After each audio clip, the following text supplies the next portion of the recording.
Oi, oi pessoal, tudo bem? Tô de cachecol hoje porque tá um pouquinho frio aqui no meu escritório. Ah, Vou falar hoje sobre o papel da raiva na vida pública. Eu coloquei como título da aula: "A raiva deve ter algum lugar na vida política e pessoal". Vou falar principalmente de política, mas vocês podem também, em alguns momentos, perceber que eu vou mencionar o lugar que a raiva tem na nossa vida cotidiana, assim, se ela tem alguma relevância para uma a ideia geral do que é levar uma vida boa, né? E vou também focar não em todo o espectro de autores que têm discutido questões ligadas à raiva, mas vou pensar especialmente vou articular, assim, apresentar para vocês a concepção, o esqueleto da abordagem da Martha Nussbaum, né? E aí que eu chamei aqui de conservadora, né? Vocês vão ver depois porque eu dei esse nome e no final daí vou apresentar também algumas críticas que foram feitas ao trabalho dela, né? Pela professora de Oxford, a Amia Srinivas, que eu já mencionei na aula passada. Então, eu vou começar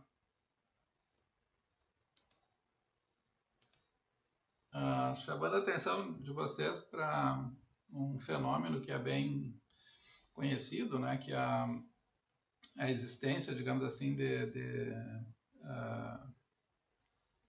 tensões raciais, né, inclusive no Brasil. Então, esse aqui é um episódio bastante recente, vocês devem ter ouvido falar, né, de 9 jovens entre 14 e 23 anos que foram mortos por ação policial em Paraisópolis, em São Paulo. E os exames mostraram, né, que essas mortes elas foram motivadas por uma correria, assim, por pisoteamento, contusões, escoriações, como diz, né?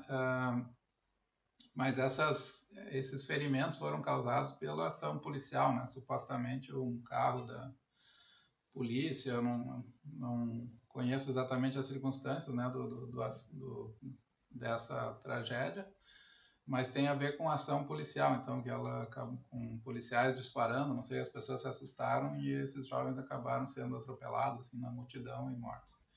E os detalhes aqui não são tão importantes, né, mas o ponto que eu queria chamar a atenção de vocês é que esses crimes, né, tendem a gerar protestos, e aqui no Brasil também os crimes de violência, digamos assim, racial, eles tendem a gerar protestos como aconteceu em São Paulo. Mas no Brasil esses protestos não são violentos, né? Eles são, em geral, as pessoas saem na rua, assim, mas não tem consequências mais graves, digamos assim, né? Da presença do dano, né? Que foi a um determinado grupo racial. E isso não acontece nos Estados Unidos, né? Que isso aqui é uma foto de um protesto recente, que foi agora em fevereiro. Teve um rapaz estava caminhando na Geórgia, né, nessa cidade em Brunswick, e ele estava fazendo jogging, né, que é essas caminhadas urbanas que as pessoas dão para relaxar, né, e numa determinada rua uma caminhonete com duas pessoas disparou, assim, os pessoas que estavam na caminhonete, o motorista, o caroneiro, alguém deles, né, puxou uma espingarda e atirou, e ele foi morto, né, esse jovem chamado Ahmaud Arbery, tá aqui na camisa dele, né, I run with Ahmaud, né, tá vendo? E eu vou mostrar agora também para vocês que esse por acaso, né, até onde eu tenho notícia, não foi um protesto violento, né, foi um protesto assim, teve raiva, né, comoção, mas não chegou a explodir, né, em violência. Eu vou mostrar aqui um outro exemplo para vocês verem um pequeno vídeo como esses protestos tendem a resultar, né, em ações violentas. Não está entrando, agora vai. E aí vocês vão ver, então, o mote aqui, né, que eu tô tentando chamar a atenção de vocês. Deixa eu ver esse aqui, acho que eu queria mostrar. Esta é a Jéssica. Isto é o que a meningite pode causar. Mesmo vacinado, seu filho pode não estar completamente protegido. E, embora incomum, a meningite pode gerar consequências graves. Verifique se a carteira de vacinação do seu filho está em dia.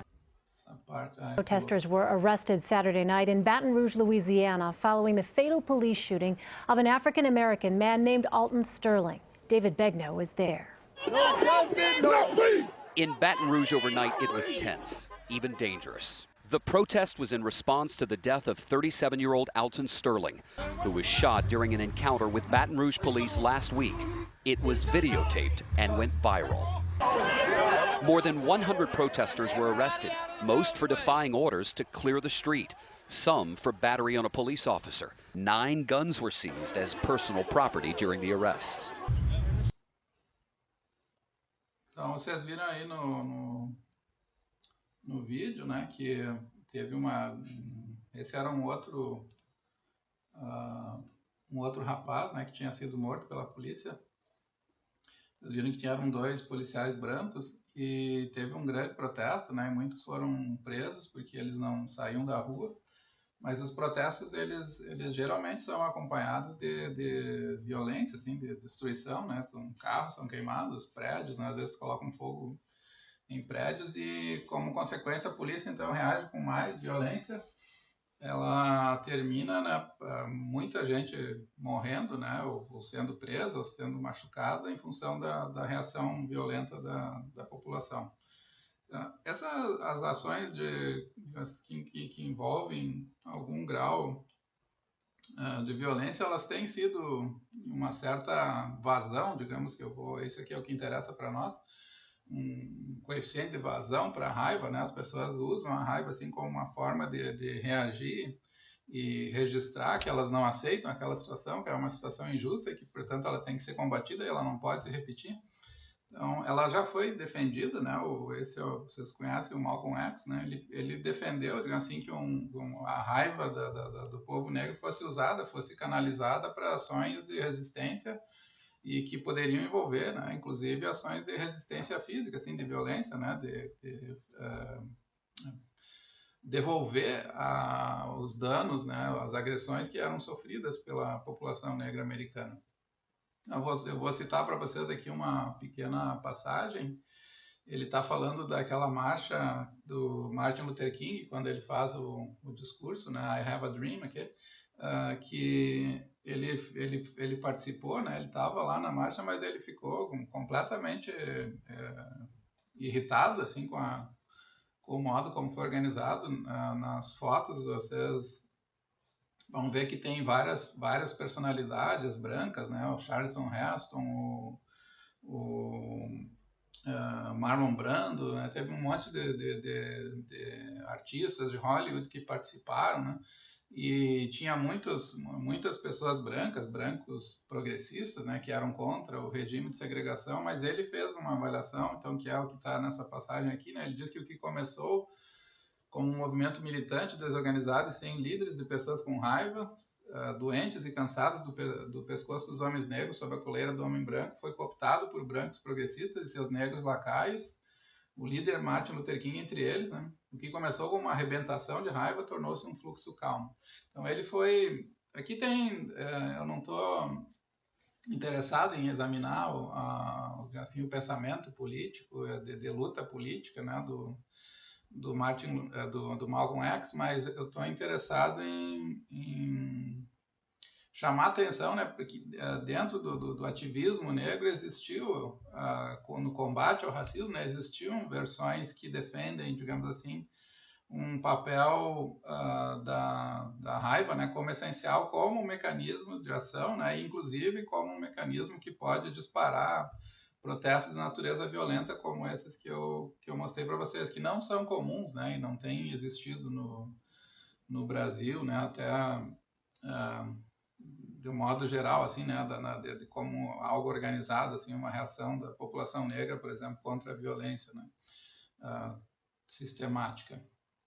E então a pergunta que eu quero responder, e é parte está dentro do mesmo quadro da aula passada, é afinal qual que é o lugar que as ações que se fundam, né, o que tem como base a raiva, tem dentro da luta antirracista, né? Eu não estou interessado assim, em termos de estratégia, aprofundar a estratégia, né, se há uma estratégia boa ou não, mas estou interessado em, afinal, como que a gente deve ver o que nasce da presença da raiva, né, o tipo de movimento, assim, o tipo de comportamento que ela coloca em operação, como que nós devemos ver, se a gente deve ver, e aqui tem o desacordo, né, que eu vou tratar hoje, então, como a nossa disciplina é uma disciplina sobre desacordos raciais, o desacordo que interessa para nós hoje é o desacordo de saber, afinal, se a raiva deve ser alimentada, digamos assim, né, ou se cabe restringir ou aconselhar as pessoas que evitem, né, dar vazão para esses estados de raiva. Então, só para formular assim de uma maneira um pouco mais clara, vocês poderiam pensar o seguinte, né? Digamos que um jovem negro sai na rua e ele é abordado pela polícia, assim, sem nenhuma razão. E ele se sente, ele vê que isso não acontece com outras pessoas, ele sente raiva, né? É uma ação injustificada, né? No sentido que não tem nenhuma razão para ela acontecer, mas ela aconteceu com ele. Então, como que essa raiva que surge, né, ela deve ser concebida, né, dentro de um quadro, digamos assim, de relações que são relações que dão lugar, né, a injustiças, né, como injustiças raciais. Ela aparentemente tem um papel importante, né, de autoproteção, mas ela também pode levar a esses fenômenos, né, de exacerbação da violência, com mais violência contra grupos oprimidos, né? Então, esse é o tema que eu quero discutir com vocês na aula de hoje.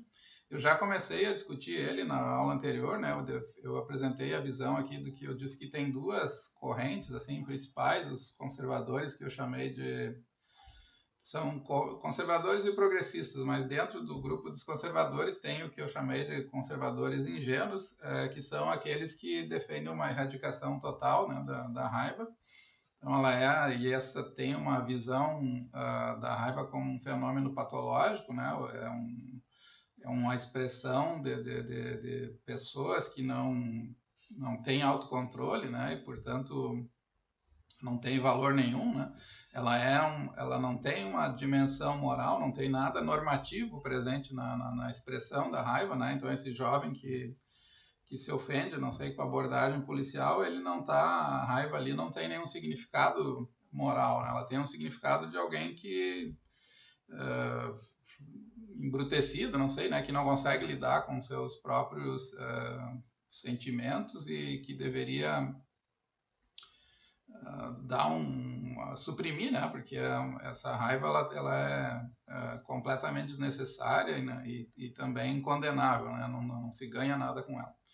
Agora por outro lado, tem alguns conservadores que são mais sofisticados, né? Como a Marta Nussbaum. Então ela defende que a raiva tem aspectos valiosos, mas ela em si, né, não é relevante, não é, né, nem do ponto de vista racional e nem do ponto de vista normativo, né? O que ela sugere que a raiva nobre, né, que é essa dimensão da raiva que é boa como um indicador de injustiça, que essa raiva seja imediatamente, por exemplo, que é a raiva que o menino sente quando é abordado pelo policial, sem razão, né? E, portanto, a raiva dele é justificada, ele não deveria ter sido abordado, ou pelo menos, se a polícia aborda, deve abordar todos da mesma maneira, e não só alguns, e não outros. Portanto, ele tem razão para sentir raiva, mas essa raiva que é boa, que é nobre nesse caso, porque ela está indicando a presença de uma violação moral, né, de dignidade, de tratamento igualitário, ela deve dar lugar imediatamente a pensamentos focados em reconstrução e diálogo, não em pensamentos focados que a Marta Nussbaum chama, né, descreve, caracteriza, aponta como um componente fundamental da raiva, que é o desejo de vingança, assim, de ficar preso ao dano, né, e querer revidar pelo dano que foi produzido. Então, dentro das visões conservadoras tem essa variação, né, de algumas mais, eu chamei aqui de ingênua, né, mas o termo talvez seria, né, que são simplistas e um pouco limitadas, né, porque elas não enxergam um papel positivo da raiva. O conservadorismo da Nussbaum é um pouco mais sofisticado, porque ele vê a raiva como tendo um componente nobre, né, como ela chama, mas ao mesmo tempo ela acha que esse componente deve, aquilo que ele mobiliza, né, deve ser imediatamente transferido, digamos assim, para um outro domínio, né, que é focar no futuro. E contra, então, esses dois, o desacordo aqui se dá entre conservadores e progressistas. Os progressistas defendem que a raiva tem um lugar na vida política e também na vida pessoal. Deixa-me só aprofundar aqui um pouco o que os progressistas dizem, né? Eles dizem que ela é uma parte valiosa da nossa vida moral, porque ela tem, então, um papel essencial nas relações humanas e nas relações políticas.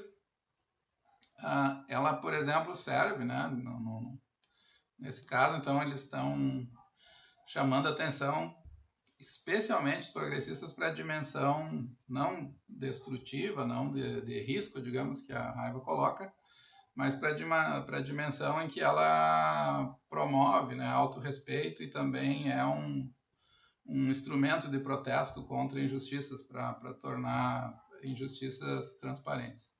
Vou mostrar para vocês aqui uma declaração. Esse é o James Baldwin. Essa é uma declaração dele sobre o Malcolm X, que eu apresentei lá no slide anterior.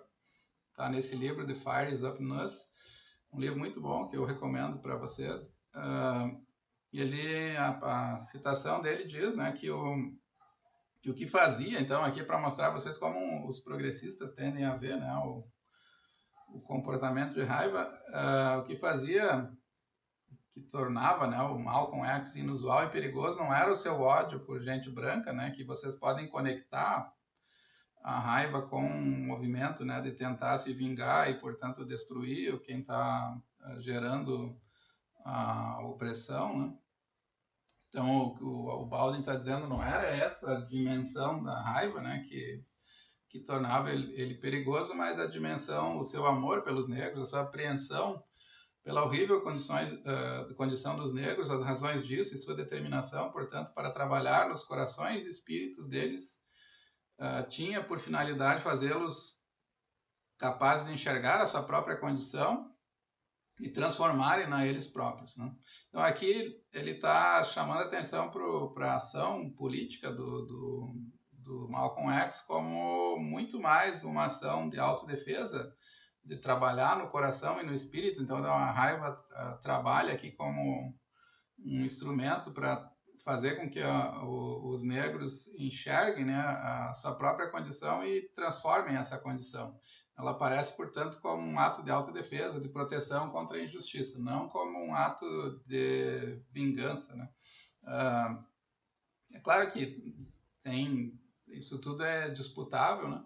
Mas eu tô querendo chamar a atenção de vocês, então, como o modo como os progressistas, né, tendem a ver essa dupla faceta que a raiva encarna, né, dentro de si, e eles tendem então a chamar atenção para essa dimensão de libertação, né, de combate à injustiça que é associado com a própria presença de estados afetivos de raiva.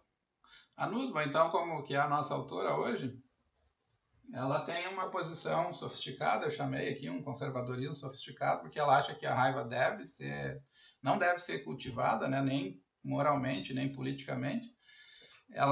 Eu vou falar desse livro aqui, Anger and Forgiveness, Raiva e Perdão, né? Ela diz que as duas alegações, aqui é uma citação dela, as duas alegações são corretas, tanto daqueles que consideram que a raiva tem uma dimensão negativa, porque ela implica em vingar ou retribuir o dano sofrido. Então, existe racismo de brancos contra negros, os negros se sentem da polícia, né? Esse é no exemplo que eu dei. Então, muitos podem se sentir inclinados a reagir a esse racismo, né? De maneira violenta, confrontando a polícia ou tentando acertar policiais, por exemplo, e com pedras, né? E sei lá, de outras formas, e ao mesmo tempo, então, ela aceita que ela tem as duas alegações, ela tem essa dimensão negativa da agressão, mas ela tem também uma dimensão positiva de denunciar violações, né? Então, a raiva, ela diz aqui, né, pode ser valiosa e ao mesmo tempo uma ferramenta perigosa na vida moral, sujeita a excesso e erro, mas ainda também ela pode ser uma fonte insubstituível de contribuição. Por outro lado, é possível, né, que uma dessas alegações, ou a dimensão positiva ou a dimensão negativa da raiva, tenha uma das duas, né, seja melhor suportada. E é assim que eu vou argumentar aqui, né? Então, o que ela vai argumentar é que a dimensão negativa é mais forte, né? E, portanto, a raiva deve ser, os componentes negativos, digamos, da raiva são mais fortes e, portanto, a raiva deve ser deixada de lado. Então, aqui tem uma outra passagem que ela diz um pouco mais à frente, né? Ela diz: mesmo a grande justiça não é desculpa para o comportamento infantil e indisciplinado. Ela mesmo, a raiva nobre, né, tem que dar lugar a um outro tipo de raiva que ela chama de raiva transitiva, que não é a raiva, né? É uma transformação da raiva, né? Uma transição da raiva para outros estados. Então, a raiva só tem sentido, né, quando ela dá lugar a esses outros processos reconstrutivos que são focados no futuro, né, e não focados no dano passado. Então, vocês veem aqui que eu chamei ela, então, de conservadora sofisticada, porque ela tem essa visão que reconhece que a raiva é um instrumento de denúncia, né, de moral, de protesto moral, mas ela sustenta, no final das contas, que essa dimensão de protesto não... no fim das contas, né, não salva, digamos assim, né, a raiva, né, não torna ela defensável, né, ela, tanto do ponto de vista racional quanto do ponto de vista moral, seria melhor que a raiva não existisse, né, não fosse, não tivesse um lugar, né, na vida pessoal e na vida social. Então, ela tem o que leva ela, então, a defender essa visão contrária à raiva, que eu chamei de conservadora, é porque ela vê, por um lado, a raiva é ruim pelos seus efeitos, né? Ela é má em virtude das consequências, como ela faz com que a gente se afaste dos nossos adversários políticos. Então, no caso, se vocês pensarem nesse exemplo do policial que eu dei, essas jovens, né, do movimento Black Lives Matter, eles não vão conversar, né, não vão tentar entrar num acordo, né, com a polícia ou tentar mudar a polícia, né? Ela bloqueia, portanto, esse tipo de atitude, ela alimenta a vingança e a violência e ela inibe, né, ela diz o progresso, né, que seria a construção, assim, de modelos de vida social menos conflitivos, né, no convívio e, portanto, porque tem conflito e os conflitos são motivados por injustiças, ela inibe a construção de justiça social, né? Ela dificulta os processos de melhoria das condições da população negra, etc. Ela também tem um defeito intrínseco, né? Ela é ruim em si mesma, um modo que ela chama de imoral e incoerente de responder ao mundo. E como eu falei, ela faz uma defesa, então, da raiva transitiva, que é uma raiva que sinaliza a injustiça, mas que não quer ficar presa, né? A injustiça quer pensar em processos reconstrutivos. Aqui, por exemplo, como que eu posso dialogar, como que eu posso eliminar certas injustiças sem causar outro sofrimento, sem nenhum tipo de vingança ou algo dessa natureza. Então, para entender a lógica argumentativa que a Nussbaum adota no texto dela, eu vou seguir o argumento genérico que ela apresenta no livro, especialmente no primeiro capítulo, e depois no final daí eu vou apresentar as críticas que ela mesma que ela sofreu, né, na literatura, especialmente as críticas da Amy, a Irene Bazan. Para começar, então, o primeiro ponto aqui é que ela considera que é conceitualmente, deixa eu marcar aqui para vocês, em vermelho, né? Ela diz que é uma parte conceitual da raiva, né? A ideia de devolução do dano ou retribuição. Então, não existe raiva sem retribuição, sem querer que a pessoa, né, que causou o dano tenha algum tipo de sofrimento ela mesma.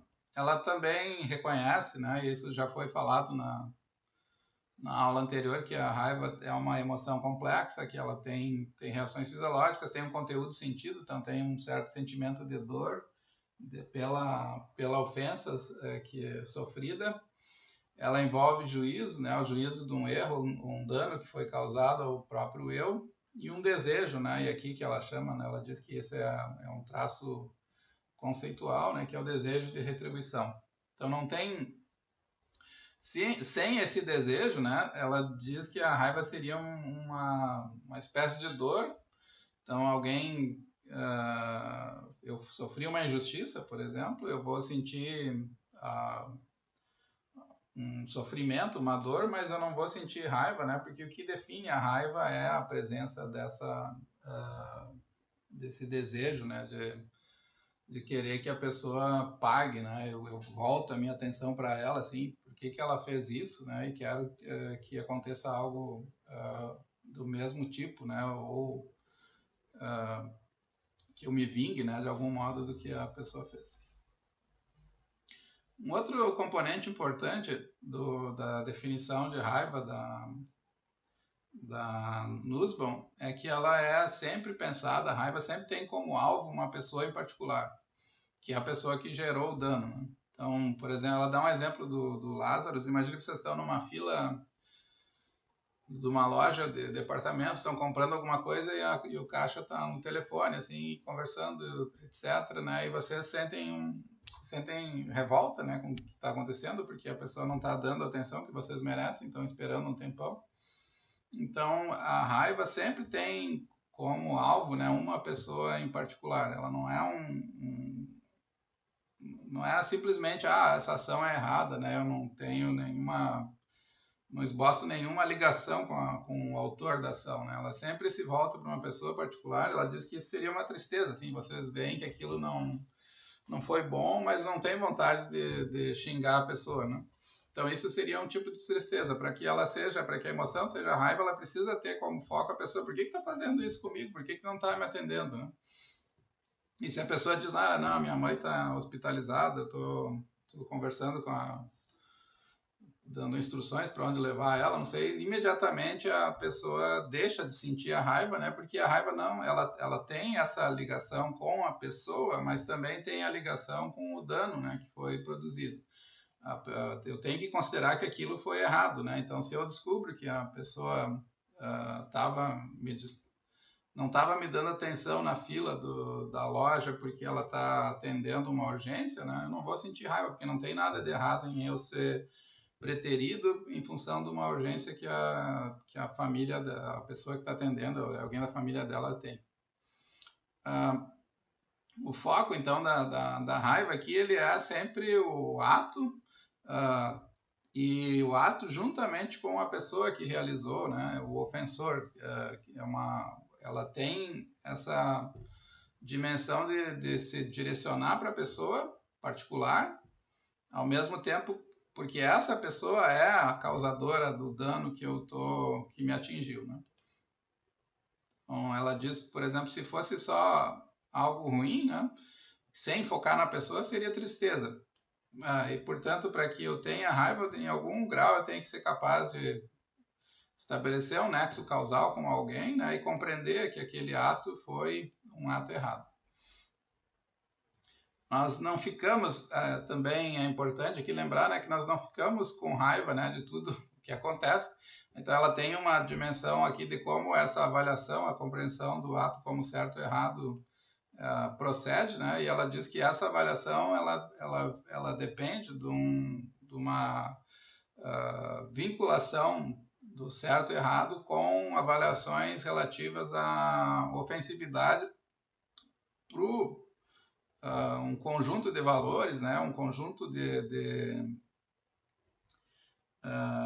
de ideias que eu associo com a minha própria identidade, né? Então, posso, por exemplo, se eu for um ativista, né, eu vou considerar um dano para uma pessoa estranha como sendo uma ofensa. Por exemplo, o policial atacou, não sei, uma amiga minha foi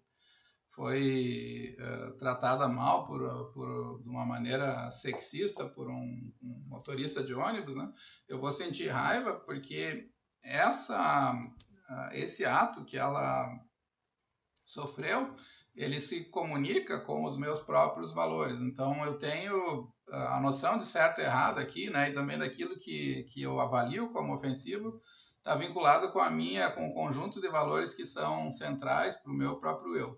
Então, ela diz que, no fim das contas, o tipo de erro que produz raiva, tem que ser sempre um erro de natureza moral, porque outros tipos de danos, né? Por exemplo, uma máquina que não devolve a Coca-Cola quando eu coloco um dinheiro dentro dela, eu posso sentir raiva da máquina, ela diz, mas imediatamente quando eu percebo que aquela ação não tem nenhum grau de responsabilidade, de voluntariedade, que a pessoa não pode ser, que a máquina não pode ser imputada, né? Como a gente diz. Então, o estado de raiva deveria, né? A rigor, não deveria ter lugar, né? Porque o que faz sentido, né, pensar num ato como sendo errado, né, nesse sentido, só se a pessoa tem condições de responder, né, o ator, né, que está por trás do ato tem condições de responder pela existência, né, desse ato danoso. Portanto, não é todo tipo de dano, né, que é um dano que causa raiva, né, de acordo com a Martha Nussbaum. E esse o dano tem que ser, o erro tem que ser um erro de natureza moral. Tem que ser um erro que implique, né, que eu considero aquilo errado para mim ou para o meu conjunto de valores que definem quem eu sou, né, e portanto eu posso ser solidário, né, com o dano, porque ele corresponde às minhas próprias crenças. O dano a terceiros eu posso ser solidário porque ele corresponde às minhas próprias crenças, mas eu não posso sentir raiva, por exemplo, de ações que não são, de atos que não são de fundo moral. Alguém que não, eu estou sentado numa sala, não sei, eu peço para alguém me alcançar um café e a pessoa não alcança, né? Ela é descortês comigo, né? Isso não é o que a pessoa fez foi falta de cortesia, digamos, não é algo que moralmente, nesse sentido, ou talvez falta de cortesia seja um exemplo um pouco forçado aqui, né? Mas porque vocês poderiam considerar que é